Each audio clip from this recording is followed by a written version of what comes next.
Hello friends, काही मागच्या दिवसांमध्ये आमच्यामध्ये खूप बदल घडले. ताई लोणीला, आम्ही नाशिकला, कधी आम्ही पुण्याला, तर ताई पण पुण्याला.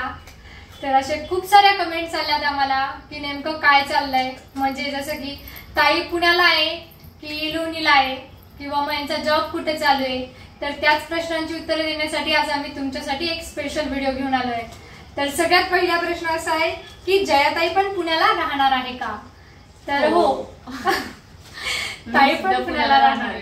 आता दोघींना सोडल्यावर कसं होईल, तुमच्यापर्यंत तर ब्लॉग येणार नाही आणि एकटी काय छान वाटत नाही ब्लॉग करायला. आणि एकटी असल्यावर काय बोलणार, एकटीचं बोलणं समजून गेलं की ती साईडला कोणीच नसणार बोलण्यासाठी. मेन हा प्रॉब्लेम आहे. नाही तर मी थांबले की माणसे पटकन बोलून जाते आणि माणसे जरी थांबली तरी मी पटकन बोलते असं आहे. तर त्यामुळे आम्ही दोघी पण वेगळे होणार नाही. त्यामुळे ताई सुद्धा पुण्याला आल्या आहेत आणि त्या आमच्या सोबतच राहत आहे. म्हणजे आम्ही एकत्रच राहतोय सगळेजण, ताई, भाऊजी, उतू, मी आणि स्वीटू आणि तिचे पप्पा. तर आता आहे नेक्स्ट क्वेश्चन, दोघांची पण पुण्याला ट्रान्सफर झाली आहे का? हो, दोघांची पण पुण्याला ट्रान्सफर झाली आहे. जसं आम्ही दोघी सुद्धा होऊ शकत नाही तसं ते दोघंही होऊ शकणार नाही.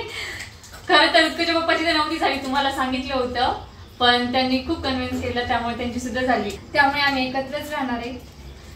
पुण्यामध्ये कोणत्या एरियात राहता? आम्ही वारजे एरियामध्ये राहतो. तर वारजे असं तुम्हाला फिक्स नाही सांगणार, पण वारजेमध्येच राहतो एवढंच सांगणार आहे. त्यानंतर पुढचा प्रश्न आहे, देवघर कोणत्या कोपऱ्यात आहे? देवघर हे ईशान्य कोपऱ्यात आहे आणि देवघर नेहमीही ईशान्य कोपऱ्यातच असलं पाहिजे. हो, म्हणजे त्याचे पण असे खूप सारे नियम आहेत पण प्रत्येकाचं, आणि सिटीने कसं ऍडजस्टमेंट करावं लागते. पण खूप छान आहे, आमच्या देवाला खूप छान जागा भेटली, त्यामुळे आमचं देवघर जे आहे ते ईशान्य कोपऱ्यामध्ये आहे. थोडीच जागा आहे पण खूप छान झालं. आम्हाला दोघींना ऍडजस्ट करून बसावं लागतं, कारण की आम्ही दोघी सकाळी सोबतच बसतो पूजेला. ताईची देवपूजा चालू असते तोपर्यंत मी माझं वाचन करते, स्वामी चरित्र वाचते, मानसी परत जप असतो, तिला पण वेळ लागतो. पण एवढं आहे का, यांचं आवरल्यानंतर कधी कधी जर लवकर उठलो ना तर आवरून जातं. म्हणजे पूजा वगैरे होती, पण नंतर स्वामी चरित्र वगैरे वाचणं ते मग हे गेल्यानंतर करतो. हो, 9-9:30 पर्यंत. त्यानंतर पुढचा प्रश्न आहे ताई, नाशिकच्या घराचं काय? तर नाशिकचं घर आहे आम्हाला अजून 4-5 महिन्यांनी भेटणार, दिवाळीपर्यंत भेटून जाईल आम्हाला. भेटणार आहे, पण आम्ही त्याचं अजून काहीच ठरवलेलं नाहीये, कारण की आम्हाला तर पुण्यातच फिक्स राहायचं आहे. आम्ही आता इथून कुठेच हलणार नाहीये, कारण की शिफ्टिंग म्हटल्यानंतर खूप त्रास होतो आणि आम्हाला कळलंय का किती त्रास होतो. कारण की आम्ही पहिले सुद्धा पुण्याला होतो, पुण्याहून नाशिक आणि नाशिकहून पुणे आणि पुण्याहून परत नाशिक म्हणजे नाशिकहून परत पुणे असं झालेलं आहे. आणि किती दगदग होती. सामान काही कमी आहे का? पहिले तरी कमी होतं, पण मानसीचं आल्यानंतर खूप त्रास होतो. सामान उचल पटक करायला खूप म्हणजे खूप त्रास होतो. त्यातल्या त्यात अगोदर तर मुलं सुद्धा नव्हते, पण आता मुलं सुद्धा वाढले. त्यामुळे आता कुठे जायचं नाही. आणि त्यांचं शिक्षण आहे ना, त्यामुळे शिक्षणासाठी पुणे पण छान आहे. त्यामुळे आम्ही पुण्यातच राहणार आहे, आता कुठंच नाही जायचं.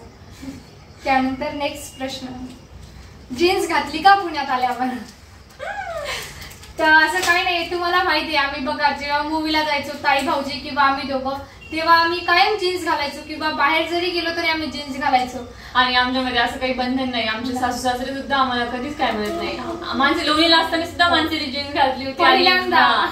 पहिल्यांदा नवीन लग्न झालं त्यावेळेस पिक्चरला गेली लोणीला, त्यावेळेस सुद्धा माणसाने घातली होती. आणि आमच्या कपड्याबद्दल कोणतेच बंधन नाही, त्यामुळे आम्ही जीन्स वगैरे घालतो, असं काही नाही. आमचे आई पप्पा पण आम्हाला कधी बंधन टाकत नाही किंवा तुम्ही असंच घातलं किंवा साडीच घातली पाहिजे कंपल्सरी. माझं ते लग्न झाल्यानंतर मी फक्त पहिले 3-4 दिवस साडी घातली, त्याच्यानंतर ड्रेसच घातले. मी सुद्धा, असं काही बंधन नाही आमच्याकडे, पूर्ण फ्री आहे. आणि जीन्स सुद्धा मी नवीन लग्न असं काही नव्हतं का माणसे आल्यानंतर सुरुवात केली, पण माझं जेव्हा लग्न झालं ना तेव्हापासून सुद्धा मी पुण्यामध्ये नाशिकला असताना सुद्धा आम्ही मूवीला वगैरे जायचो, तर मी सुद्धा जीन्स घालायचे. आणि असं काही नाही आमच्याकडे का असं बंधन आहे का हे घालू नका ते घालू नका. त्यामुळे आम्ही म्हणजे इथं आल्यामुळेच जीन्स घालत नाहीये, नाशिकला असताना सुद्धा जीन्स घालायचो. त्यानंतर तुम्ही कायमच पुण्यात राहणार आहे का? कायमचेच पुण्यात राहणार आहे का? तर आम्ही हो कायमचेच पुण्यात राहणार आहोत, कारण की मुलांच्या भवितव्यासाठी पण छान आहे. नाशिक पण खूप छान होतं, पण पुणे पण छान आहे, त्यामुळे आम्ही पुण्यामध्येच राहणार आहोत. त्यानंतर तुम्ही पण जॉब करा. तुम्हाला तर माहिती आहे आमचा जॉब युट्यूब आहे, त्यामुळे आम्हाला जॉब करण्याची काही गरज वाटत नाही. आणि मेन मुलांकडे लक्ष पण राहतं, आणि एक जण जाणं जॉबला, एक जण घरी राहणं, तर एकटीवर खूप सारी जबाबदारी पडते. काय म्हणून नाही पडत, घरातले कामं असतात, खूप सारे कामं असतात. आपल्याला वाटतं कपड्याला वॉशिंग मशीन आहे, खूप सारे स्वयंपाक एक जण करून जाईल, पण आल्यानंतर पण माणसाला किती थकवा येतो जॉबवरून जरी आला म्हटलं. आणि पुणे म्हटल्यानंतर ट्रॅफिक तर आहे पुण्यामध्ये, त्यामुळे मेन म्हणजे सुट्टीचा पण प्रॉब्लेम आहे. सुट्टी सुद्धा भेटत नाही जास्त, तर त्यामुळे किराणा असतो घरामध्ये, म्हणजे बऱ्यापैकी गोष्टी असतात ज्या की एक जण हँडल नाही करू शकत. एकटीवर जबाबदारी पडणं खूप अवघड आहे. त्यामुळे मग आम्ही असं आमचं युट्यूब आहे त्यामधूनच आम्ही म्हणजे जॉब प्रकारेच आहे तर तेच आम्ही करतोय. त्यामुळे आम्हाला जॉब करायचं गरज वाटत नाही. नेक्स्ट प्रश्न आहे बघा, नाशिकचं रो हाऊस आम्हाला द्या. आम्ही जे रो हाऊस मध्ये राहायचो तर आमची केंद्रामधलीच एक फ्रेंड आहे श्रद्धा म्हणून, तर तिने ते रो हाऊस घेतलंय तर सध्या ती राहते तिथे. हे होते तुमच्या प्रश्नांची उत्तरं जे की आम्ही खूप लवकर दिली. तुम्हाला अजून काही शंका असेल तर तुम्ही नक्कीच कमेंट बॉक्स मध्ये कमेंट करून सांगा. व्हिडिओला लाईक करा, शेअर करा आणि चॅनलला सबस्क्राइब करा.